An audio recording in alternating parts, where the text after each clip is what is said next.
নিরাপদ দূরত্ব থেকে যুদ্ধের খোঁজ খবর করা আর যুদ্ধের মধ্যে পড়া এক জিনিস নয়।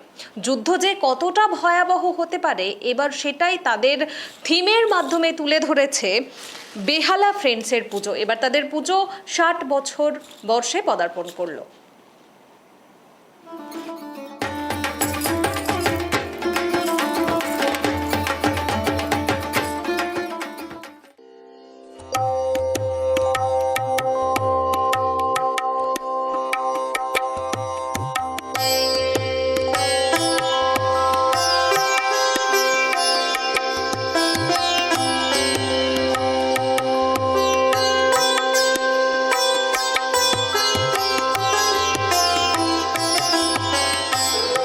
ষাটতম বর্ষে পদার্পণ করেছে বেহালা ফ্রেন্ডস।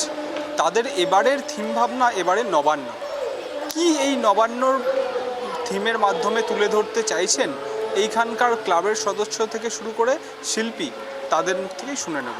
আমাদের আমরা যেখান থেকে কাজটা শুরু করি সেটা হলো একটা, আমরা এখন যুদ্ধ যেভাবে দেখতে অভ্যস্ত, টিভিতে বসে খাবার খেতে খেতে যুদ্ধ দেখি, কিন্তু যুদ্ধ যারা সাফার করে, যে সমস্ত প্রান্তিক মানুষ যারা যুদ্ধকে সামনে থেকে লড়াই করে, তারা ওই যুদ্ধের জন্যই খাবার পায় না। এই জায়গা থেকে আমাদের কাজ শুরু। সেখানে আমরা সারা পৃথিবী জুড়ে যে যুদ্ধ শুরু হয়েছে, এই যুদ্ধটাতে সারা পৃথিবীর বক্তব্য একই। গাজাতে আজকে যে যুদ্ধ হচ্ছে সেখানেও মানুষ এই সেম জিনিসটাই ফেস করছে, খাবার পাচ্ছে না। আমার বাংলাতেও একটা সময় মন্বন্তর হয়েছে, রাইট হয়েছে, তারপরে বাংলার মানুষদেরও খাবার পায়নি। কারণ এই বাংলাতে সব থেকে বেশি খাবার উৎপন্ন হয়, চালের উৎপন্ন হয়, সেই খাবারই বাংলার মানুষ পাচ্ছে না। যেখান থেকে আমার কাজ শুরু। এবং আমার এখানে স্পেসিফিক দুর্গা বলে কোনো একটা ইন্ডিভিজুয়াল দরকার নেই। এখানে অনেক মহিলা, সাধারণ মহিলাদেরকে আমরা দুর্গারূপে দেখেছি। তাদের মধ্যে যে পাওয়ার, তাদের যে লড়াই করার ক্ষমতা, কারণ একটা যুদ্ধ হলে সব থেকে বেশি সাফার করে মহিলারা। সেই মহিলাদের উপর অনেক ধরনের অত্যাচার হয়, সেটা সেই বিষয়টাকে সামলে রেখেও তারা যে সোজা হয়ে ননস্টপ তারা যে লড়াইটা চালিয়ে যাচ্ছে, তাদের সন্তানদেরকে আগলে রেখেছে, সেটাই কিন্তু এখানে প্রতিমার মধ্যেও আমরা দেখিয়েছি। এবং পুরো এই প্যান্ডেলের মধ্যে আমাদের এই পুরো পাবলিক আর্ট যেটা, সেটার মধ্যে আমরা দেখিয়েছি যে কিছু পুঁজিপতি মানুষ যাদের জন্যেই আরও এই বাংলার এই অবস্থা, তারা চালের সংরক্ষণ করে রেখেছে, চালকে গোদাম বস্তি করে রেখেছে, কিন্তু সাধারণ মানুষ খাবার পাচ্ছে না। এখান থেকে আমাদের লড়াই। এবং এখানে আমরা ব্যবহার করছি চিত্রপ্রসাদ, জৈনুল আবেদনের ছবি রেফারেন্স হিসাবে রেখেছি। কারণ আমরা তো ডাইরেক্ট যুদ্ধটা দেখিনি বা মন্বন্তর দেখিনি, গল্প শুনেছি বা ইতিহাসে পড়েছি। সেই জায়গার থেকে তাদের রেফারেন্স নিয়েই আমরা কাজটা করেছি। সাধারণ মানুষ একটা